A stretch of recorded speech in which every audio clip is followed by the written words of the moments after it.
Check, check, check. 1, 2, 3. We're telling your followers that you started a live video. Katanya gitu tulisannya di Instagram. Oh, Pongki Barata udah join. Hai Pak Pongki yang lagi ngetes dari luar. Abdel aja udah join, hebat nih. Ada bintang tamu yang sungguh luar biasa ya. Ketepatan waktunya. Selamat sore semuanya. Selamat datang di Sophie Nafi Talks. You are love. Bagaimana ini semuanya kabarnya setelah 1 minggu saya tinggalkan minggu lalu ketika ngobrol sama Tantri Kotak minggu lalu. Nah, hari ini kita akan ngobrol dengan seorang teman saya yang lain, namanya juga Sophie Nafi Talks. Jadi ya teman-temanku dan orang-orang yang menginspirasiku lah yang aku ajak ngobrol. Kak Sophie live dengan Jerome dong. Jerome teh saha? Jerome tuh siapa? Main film bukan? Nah, sore hari ini akan ada Abdel Ahrian, orang yang menurut saya sangat lucu, sangat pintar, tapi juga sebenarnya orang yang cukup banyak sudah makan asam garam dalam kehidupan, sehingga sebenarnya anak ini kalau bicara, orang ini tuh dalam sebenarnya. Cuma mungkin semua orang yang lain di luar teman-teman yang pernah bekerja sama dengan beliau mengenalnya sebagai orang yang lucu. Tapi nanti kita akan lihat, oke? Dia ruang studio, jangan salah. Luar biasa. Dia nggak mau kalah nih. Iya, gue pakai warna-warni dong. Wih, gue belum jamnya. Warna-warni ntar lagi kan. Gue Earth Hour, gue di Bali. Nanti malamnya. Iya. Del, di mana lu Del? Oh, kenapa putus? Duduk situ. Enggak putus. Enggak ya? Pak Abdel? Iya, Pak Pongki, apa kabar, Pak? Adalah suatu kehormatan bisa bertemu dengan Pak Abdel. Rian. Gile. Gile. Lo yang berdua yang gile. Ya, kita makin gini. Silakan Bu Sophie. Iya. Dilanjut sambil ngopi. Ya, saya sambil ngopi. Ya. Ini Bapak mau periksa audio dulu ya? Iya dong. Takutnya Ya, nanti kalau nggak kerekam kagak naik di YouTube. Oh iya. Ya. Ada yang bilang salam sehat dari Toraja. Selamat sore Abdel Ahrian alias AA alias sekarang dipanggilnya Cing. Lu kenapa dipanggil Cing sih, gara-gara sinetron ya? Iya, gara-gara sinetron, Bu. Kan waktu itu gue sinetron tukang bubur naik haji, perannya namanya Cing Nelan. Akhirnya orang manggil gue Cing aja. Sampai sekarang gitu. tuh ya. Sampai sekarang. Padahal dulu AA. Dulu AA gitu. Dulu Iya. AA karena bareng sama Mamah. Jadi kalau orang manggil gue AA berarti dia penonton Mamah dan AA. Kalau gue manggil gue Cing berarti dia nonton sinetron. Kalau manggilnya Del kayak gue apa ya? Teman lama banget itu berarti. Kalau manggil gue ganteng berarti dia jujur. Atau sakit ingatan nggak Del, nggak ya? Enggak ya. Abdel Iya. Ahrian, si cowok Libra Iya, yang benar. luar biasa. Menurut gue sih lu lucunan pintar ya Del ya. Cuma nanti kita pengen tahu apa tanggapan diri lo sendiri menurut diri lo. Jadi lo dipanggil AA, lo dipanggil Cing, padahal lo orang Padang. Padang, bener. Jadi karena udah gitu gue gede di budaya Betawi, Bu. Nah, Di Pisangan. Jadi kalau di rumah budaya Minangnya kenceng banget. Begitu keluar gue harus beradaptasi dengan budaya Betawi.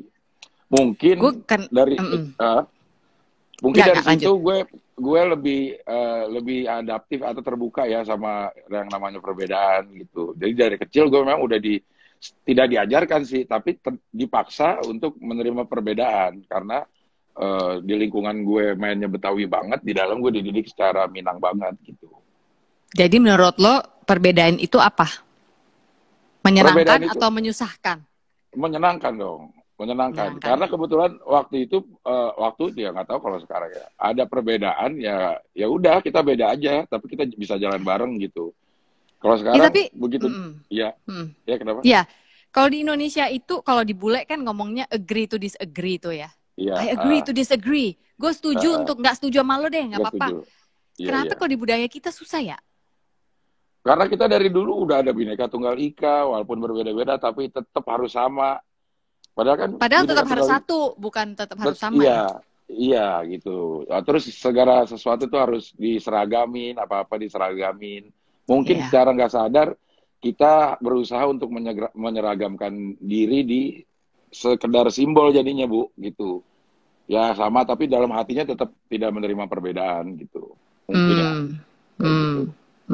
Padahal kalaupun dalam hati nggak menerima, kan nggak segala sesuatu harus disuarakan ya, setuju nggak? Benar, setuju banget gitu. Pasti ada sesuatu yang berbenturan dengan nilai-nilai kita, tapi kan ada hukum ya udahlah gitu.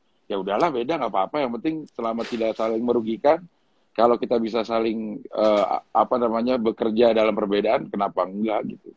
Berarti itu orang-orang yang mudah merasa seperti itu, kalau gue mengkategorikan ya, mungkin dia lagi sensitif atau mungkin memang sifat bawaannya baper. Nah, kalau menurut lo, untuk orang yang kerjanya di bidang membuat orang lain tertawa, komedian, boleh baper nggak sih sebenarnya? Sebenarnya selama masih di atas panggung kayaknya baper jangan ya, kayaknya ya. Selama di atas panggung baper jangan. Tapi kalaupun ada hal-hal yang tersinggung mungkin bisa diomongin di belakang panggung gitu. Tapi kan sebenarnya juga kita sekali dua kali main sama orang kan sebenarnya udah bisa nilai ya Bu ya. Ini orang senang diginiin atau gak suka diginiin atau lebih suka kalau kita pancing ini arah jokesnya, gak suka kalau orang ini kita patahin di tengah jalan lagi bangun setup misalnya atau gimana. Sebenarnya sekali dua kali kan kita udah bisa nilai gitu. Jadi sama seperti sebuah tim ya harus ada kerelaan juga. Gini, kayak misalnya waktu kita di Republik BBM. Tunggu. Mungkin ada yang nggak ngeh nih, dulu Abdel sama saya setahun main bareng di acara yang namanya Republik BBM ya. Iya, betul. Waktu itu yang jadi presidennya ceritanya Taufik Safalas, aku ibu presiden, lo ajudan kan? Sama Cak Lontong. Iya, menteri apa gitu deh. Menteri-menterian dah. Menteri. Tapi lo ada terus. Iya, bareng Cak Lontong. Kan akhirnya kita bisa ngerti arah jokesnya Cak Lontong tuh seperti apa, arah jokesnya si Taufik seperti apa, Almarhum Taufik seperti apa, Kang Denny seperti apa. Jadi kita tinggal nyocokin. Yang penting program itu jadi lucu gitu kan, bukan para personelnya jadi lucu masing-masing. Kalau program itu lucu, ya kita yang ada di program itu otomatis akan terimbas dengan naiknya nama kita gitu. Kalau gue sih prinsipnya gitu. Atau gue sama teman misalnya. Kalau gue sama teman ya gue biarin teman aja lucu, biarin gue jadi pemancing. Tetap aja nama produknya Abdel dan teman, mau teman doang yang lucu. Yang penting produknya lucu gitu loh Bu. Nah ini kan perlu kedewasaan ya, nggak semua orang loh paham ini. Kadang-kadang orang merasa nggak gitu Del. Gue soalnya dari dulu memang tipenya yang tukang nyemes. Gue harus ada yang ngasih umpan lambung, gue nyemes. Padahal tidak dalam setiap kesempatan kita harus jadi tukang nyemes ya. Iya betul, karena kalau nyemes harus punya orang yang mengumpan lambung, yang melumpan tinggi tinggal di smash gitu. Kalau 2 atau 3-3-nya nyemes, kan umpannya makin sedikit, kemungkinan lucu juga semakin dikit kayaknya. Tapi tapi rasanya gue pernah bekerja sama orang kayak gitu ya, yang sering pengennya nyemes melulu sampai akhirnya hampir langka untuk cari umpan lambung, boro-boro mikir mau volley gitu loh, bolak-balik nggak bisa gitu. Lo pernah ngerasain frustrasi nggak kalau itu terjadi di panggung? Iya pernah pasti gitu. Cuman ya itulah mungkin yang akhirnya kalau dulu kan kita proses reading walaupun sedikit tetap ada. Mungkin sekarang karena memang budayanya atau ritme kerjanya yang berbeda. Cepat. Terus juga tayang setiap hari, jadi mereka ketemunya ya begitu mau syuting aja. Ya masing-masing punya tanggung jawab untuk lucu dengan caranya masing-masing akhirnya gitu. Ya selama ada kesempatan nyemes ya nyemes aja gitu. Mungkin juga memang karena tayang tiap harinya, dulu kita kan seminggu sekali ya Bu ya. Jadi ada kesempatan sebelum-sebelumnya kita udah dikasih ngobrol segala macam, skripnya udah ada gitu. Kalau sekarang kan ya ketemu di saat syuting aja. Jadi ya memang jadi kayak lingkaran setan loh penyebabnya itu gitu. Kita nggak ada kesempatan briefing, begitu syuting harus lucu. Ya jadi agak bingung juga sih gitu. Kata kunci, begitu syuting harus lucu. Untuk seorang Abdel yang udah bertahun-tahun berpengalaman dalam dunia public speaking yang harus lucu, lu pressured nggak sampai dengan hari ini ketika lu harus tampil, baik itu lo offline tatap muka ataupun mungkin sekarang banyak yang online, tetap ada nggak sih pressure itu untuk, aduh orang bayar gue buat lucu nih? Ada, gue sampai hingga kini, hingga job gue terakhir, kalau gue pengen stand up ya misalnya, gue itu selalu mules, grogi gitu.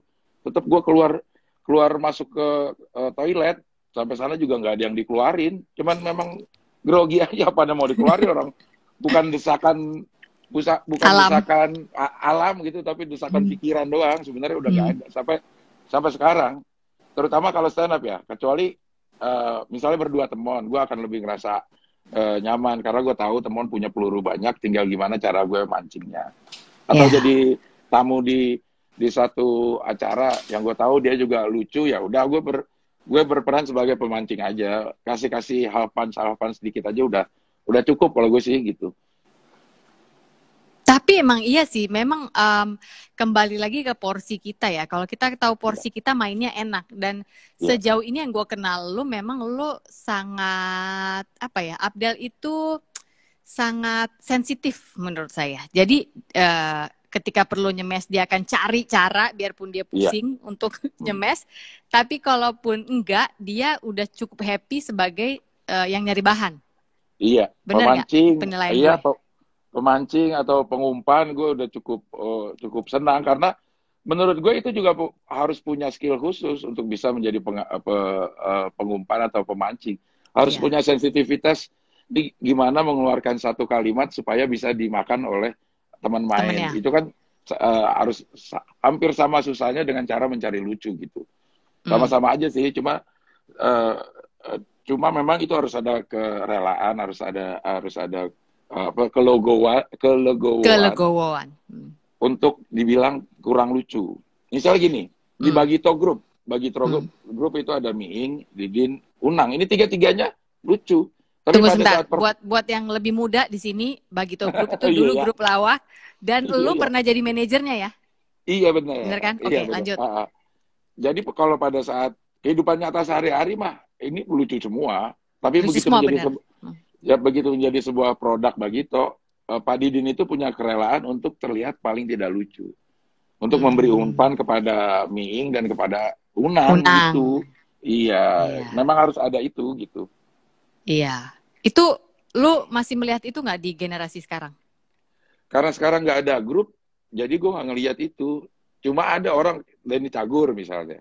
Denny Cagur yang karena memang dia terbesar dari grup. Dia itu adalah pengumpan yang bagus, tapi smash yang juga yang bagus. Iya sih Denny, benar. Gitu, punya kemampuan untuk cari punchline yang lucu, juga punya kemampuan untuk mengumpan supaya umpannya bisa disambar sama teman mainnya gitu. Kalau minum Pak, silakan loh. Saya bikin tadi dari kopi kan, itu apa teh? Iya, kopi dong. Ya tadi saya panen barusan di depan kan, saya di sini organik semua, saya bikin sendiri. Iya, gue banget ngeliat lo. Jadi gue mau nanya gini, tuh kan jadi lupa. Seorang komedian, menurut lo sebenarnya dia bisa membawakan acara atau tidak? Atau sebaiknya dia jangan diandalkan membawakan acara, namun bila keadaan genting ya udah nggak apa-apa dah. Kan, ini udah banyak kerancuan soalnya zaman sekarang. Iya, kan sebenarnya dari profesi kayak kita ya, mau pelawak, mau MC, presenter, host, apapun definisinya, ininya kan apa namanya, muaranya itu di public speaking ya Bu ya. Public speaking. Harus punya kemampuan. Nah, terus dibagi lagi tuh orang yang bisa public speaking, ada yang jadi pelawak, ada yang jadi MC, ada yang jadi apa namanya pembaca berita atau yang lain-lain lah. Nah itu menurut gue sih bakat masing-masing ya. Jadi ada orang yang punya bakat ngelawak, belum tentu punya bakat MC, walaupun sama-sama ngomong kayak orang punya bakat nyanyi, tapi orang bagus nyanyi di rock belum tentu bagus nyanyi di dangdut gitu. Tapi sama-sama nyanyi gitu. Nah public speaking juga gitu, punya spesialisasi masing-masing gitu. Jadi ada orang yang bisa ngelawak belum tentu bisa MC, ada orang yang bisa MC belum tentu bisa ngelawak gitu. Walaupun dasar-dasar sih udah tahu karena sama-sama ngomong di depan orang gitu.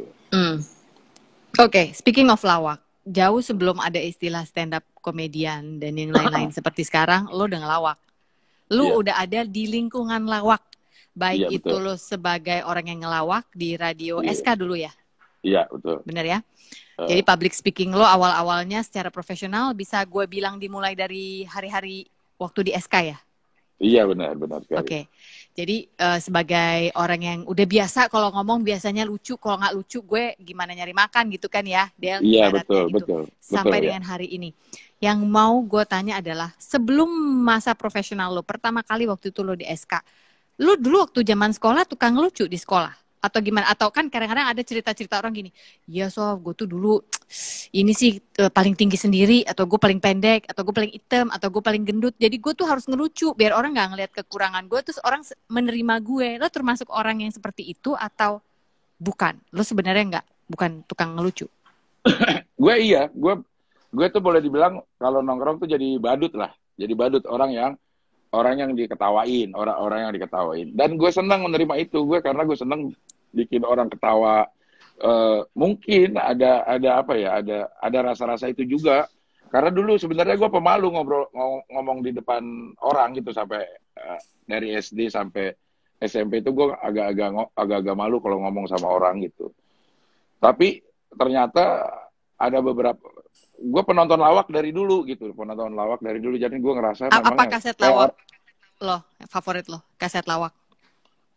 Ada Jayakarta, ada waktu itu apa namanya Quartet S, banyak lah.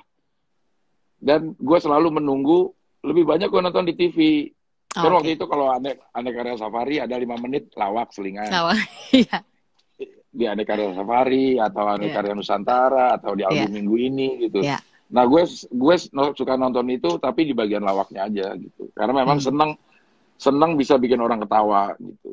Sampai akhirnya gue ngerasa memang lebih mudah diterima kalau kita lucu gitu. Nah kebetulan gaya-gaya ngomong gue pada ketawa, tapi ya hanya sedikit yang bisa ketawa dengan gaya lawak gue gitu.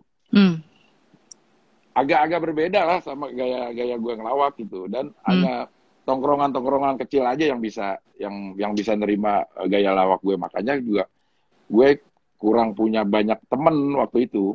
Karena gue berteman ya di tempat yang nyaman aja, yang bisa mengerti lawakan gue gitu. Tapi akhirnya lo memberanikan diri ke SK, kenapa? Di sana kan bakal lebih banyak orang yang kemungkinannya nggak terima lo, kan pendengar nggak bisa lo dikte, lo harus seneng ya kalau pas gue siaran. Iya. Waktu itu kan gue begitu ngelamar tuh bareng-bareng sama kakak gue. Jadi gue dibikinin lamaran. Gue juga nggak tahu kalau gue dibikinin lamaran tuh. Karena pas banget gue selesai SMA, ada lowongan kerja di Sinar Harapan dulu namanya kan ya. Sinar Harapan apa Suara Pembaruan gitu. Sinar Harapan koran, Suara Pembaruan koran juga sih. Iya, di koran itulah pokoknya.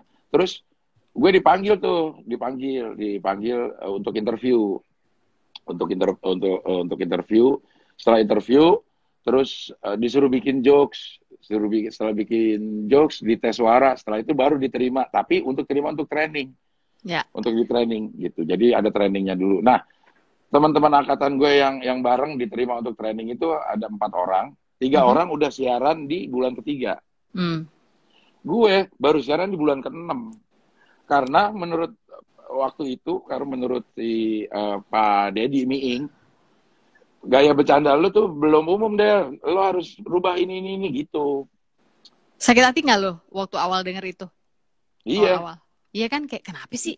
Iya, gue bukan umum, gue emang spesial. Iya kan, iya, gue ngerti. Oke, terus? Iya. Coba dia, gue coba terus aja karena waktu gue itu lulus SMA terus jadi penyiar lumayan prestis juga, jadi gue ngerasa ada tantangan juga. Ya gue coba ikutin, akhirnya di bulan ke-6 gue boleh siaran, dan siarannya pun di tempat yang jarang dengar, hari Sabtu Minggu dulu siaran radio. Iya. Nah, gue dapat di situ pelan-pelan, baru dikasih ke acara malam. Kan dulu kalau kita radio pagi, sore, malam prime time-nya yang mau tidur. Nah, gue dikasih malam pun orang kan udah agak ngantuk, jadi diharapkan nggak gitu nyimak penyiarnya ya. Jadi yang paling keren emang yang pagi sama sore. Iya. Gue akhirnya ditaruh malam. Ditaruh malam nih, siaran sekali, besok habis siaran besoknya dipanggil tuh. Gue ingat banget. Dia siaran lo masih terlalu ribut untuk malam gitu. Jadi lo gue drop dulu ya, nggak siaran malam, cuma sekali doang. Nama acaranya Boboyu, nama acaranya. Gue bilang gini, lah kan emang sengaja kita bikin dia nggak bisa tidur sampai jam 12. Habis jam 12 dia tidur terserah. Kalau kita ajak dia tidur dari jam 10 dia udah ngantuk, ntar yang dengerin kita siapa? Gue bilang. Iklan nggak masuk kalau nggak ada yang denger, ya nggak? Iya gitu. Enggak, pendengar pengen denger yang suaranya mendayu-dayu, yang ini waktu itu masih begitulah ininya. Cuman gue Selamat juga, malam, Mas. nah, Gitu kan ya. iya. Jadi gue coba baru sekali siaran malam, habis itu di drop. Drop. Iya. Ya, Lumayan nyesek ya tuh. Gue tahu tuh nyesek, rasanya. nyesek lah. Karena dapat siaran malam itu sesuatu yang kalau nggak dapat siaran pagi, sore atau malam, itu prestis sendiri kan di radio Iya. itu gitu. Mm-mm. Jadi nyesek lah, gue udah seneng banget bisa dapat siaran malam, baru sekali, besoknya udah di drop Mm-mm. gitu. Terus? Ya akhirnya terus belajar gitu. Bagaimana kan ternyata melawak di depan orang tidak semudah melawak di tongkrongan emang gitu. Atau melawak di tengah lingkungan keluarga. Iya, karena banyak banget orang yang lucu di tongkrongan, lucu di keluarga, tapi lucunya itu nggak bisa jadi uang karena tidak di manage secara benar bagaimana supaya lucu ini bisa menjadi uang gitu. Nah di Radio SK gue banyak belajar itu, baik waktu siaran ataupun sama lingkungan pelawak-pelawak senior gitu. Itu kunci banget tuh, lucu untuk bisa jadi uang. Ini buat yang lagi nonton sekarang ya, mungkin merasa selama pandemi ini Anda di rumah bisa ngelucu. Iya. Apakah Anda benar-benar lucu atau Anda lucu untuk kalangan di rumah yang udah lama nggak keluar rumah? Kita nggak tahu ya, Iya, itu kan harus dites. benar. Harus dites, Karena ya kan? ya banyak banget orang yang kita juga pasti punya teman lah. Lu pasti punya teman lah Bu, yang di tongkrongan tuh lucu banget, tapi nggak jadi pelawak juga. Enggak, ya. Kayak kita punya teman yang jago gitar banget, tapi ternyata nggak jadi musisi juga gitu. Iya, iya.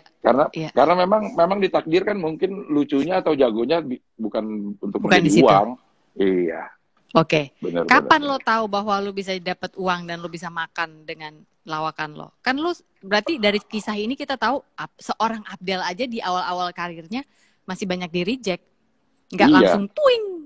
Iya, banyak banget gitu. Lu kan mau ngelucu terus dibilang kurang lucu tuh kayak gimana ya? Maksudnya Iya. bilang aja gua nggak lucu gitu. Jangan bilang kurang lucu. Itu lebih nggak enak ya nggak sih? Iya benar.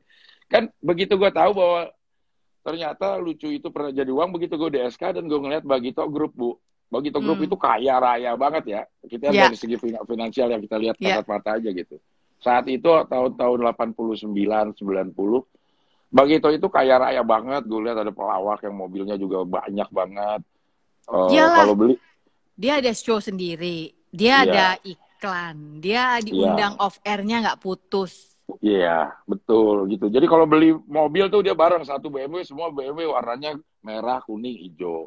Beli Mercy semua. Aduh, gue bilang masih pengen pada deh, muda. Kayak gitu ya. Kok enak banget ya, bikin udah kerjanya enak, bikin orang ketawa, terus dapat duit juga gitu. Ya, itu sih yang pertama kali gue ternyata lucu bisa juga jadi uang gitu.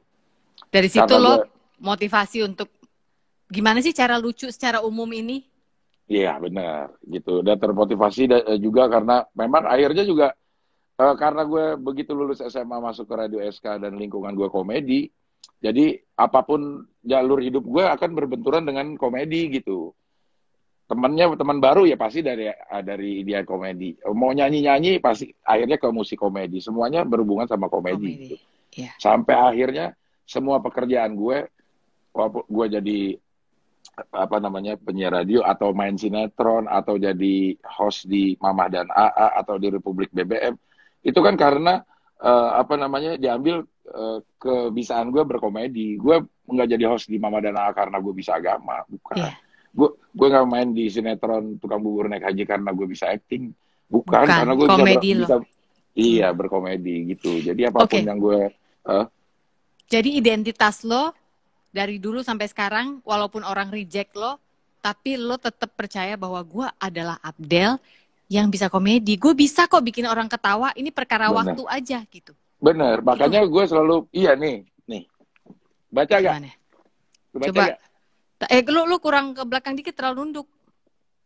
Semua akan lucu pada waktunya. Iya loh. Gue nggak tahu lo lu nulis itu, gue nebak doang tuh tadi. Iya itu. Wah, kita satu aliran, oke. Gue selalu percaya itu. Semua akan lucu pada waktunya gitu. Apapun yang terjadi di kehidupan gue, ini buat gue gitu. Begitu gue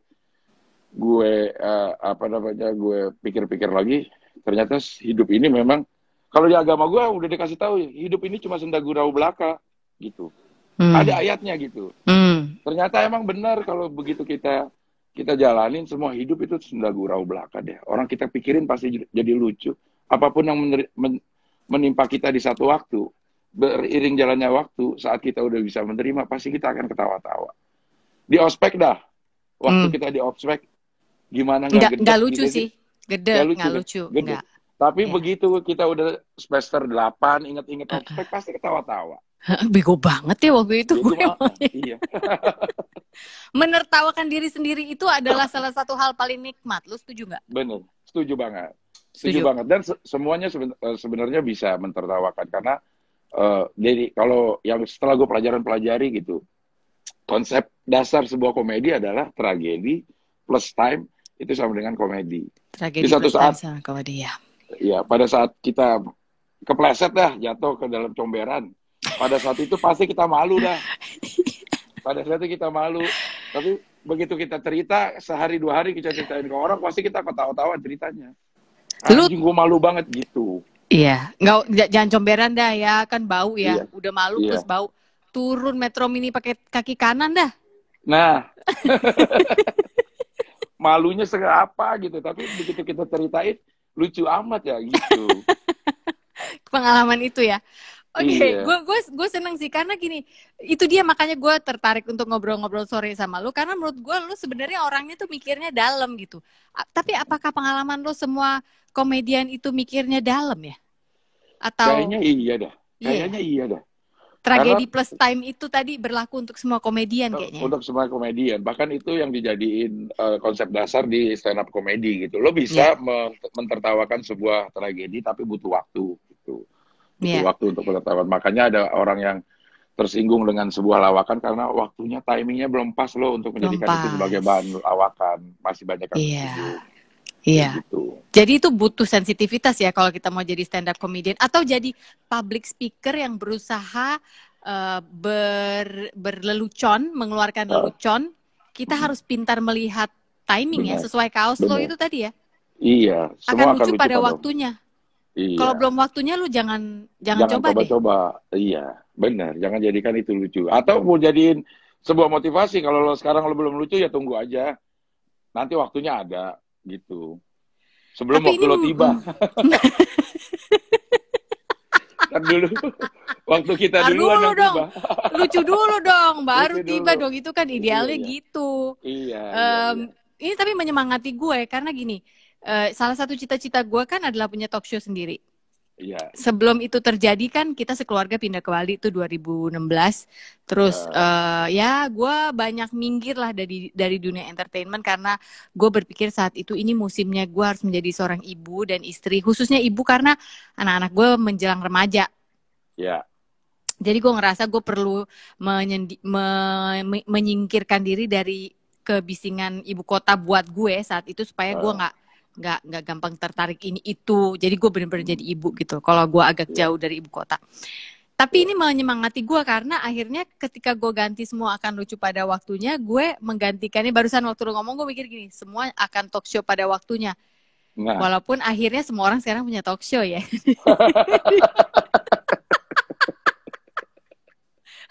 Di saat gue bikin talk show yang bisa dari rumah, semua orang punya talk show juga. Sekarang gimana? Lucu juga di hidup. Bener, akhirnya semua akan talk show pada waktunya. Gitu. Iya kan? Semua akan talk show pada waktunya. Oke, gua mau nanya ini. Kayaknya ada missing link nih ya. Tadi kita ngobrol di karir lo. Lo adalah anak yang suka ngebadut, and then pertama kali lo profesional itu lo masuk ke SK, lo tahu di situ bisa jadi uang. Walaupun awal-awalnya lu ditolak karena Del, lu kurang umum Del, dan lu merasa ya emang gue begini gitu, tapi lu tetap pursue ya, lu tetap kejar enggak ya, gue mau belajar. Lalu dari situ ke pertama kali radio nyebrang ke TV, yaitu gue kenal lo di Republik BBM. Sebelum itu ada nggak? Nggak ada. Yang udah melambungkan nama lo. Jadi pertama kali di situ ya? Iya. Mas Dodi waktu itu eksekutif produser kita menemukan lo di situ di radio, diangkat ke situ. Iya betul. Waktu itu udah kenal Cak Lontong apa belum? Belum, gue kenal Cak Lontong ya di situ. Ya, kenal di situ. Kalau sama Taufik gue kenal di SK. Ya. Jadi dari radio itu terus ke TV. Nah, tapi kayaknya lalu abis itu Mama dan AA, Iya. lalu abis itu Abdel Temon. Abdel Temon, baru si Iya. yang jadi Cing ini, tukang Iya. bubur naik haji ya. Naik haji, Sampai iya. tukang buburnya udah nggak ada juga, filmnya masih ada no ya. Filmnya masih ada, iya. Itu gimana sih, gue nggak paham. Nanti kita bahas itu. Tapi gue pengen tahu Iya. dari waktu Radio SK terus masuk ke TV itu kan lonjakan yang besar. Tapi kok gue Iya. merasa ada missing link di tengah. Apa yang terjadi di tengah-tengah itu, Del? Lo sempet berhenti ngelawak atau lo ngilang atau apa yang terjadi dalam hidup lo?